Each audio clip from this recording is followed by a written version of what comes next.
Technology पनि कहाँबाट कहाँ पुगिसक्यो। झ्याराम जुरुम पछाडिको प्यानल फुटेको छ, तर अब फोन नखोलिकन पनि यो प्यानल फेर मिल्ने टेक्नोलोजी आइसकेको छ है।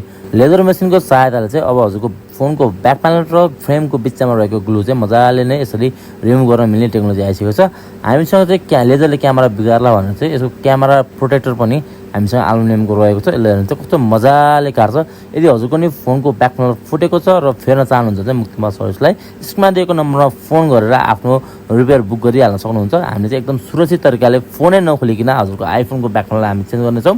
यो सुविधा चाहिँ आइफोन 14 प्रो म्याक्सदेखि पुरानो मोडलहरूमा चाहिँ उपलब्ध रहेको छ। ग्लासको ग्लु रिमुभ गरिसकेपछि हामीले चाहिँ अलिकति ग्लासको टुक्राहरू चाहिँ हातले नै म्यानुअली हटाउनु पर्ने भएकोले हजुरको फोन चाहिँ नखोलिकन मजाले नै हामीले गर्नेछौँ। छिट्टो आज नै सेवा बुक गरिहाल्नुहोस् है त। मुक्तिमा सर्भिस इन द मार्ग।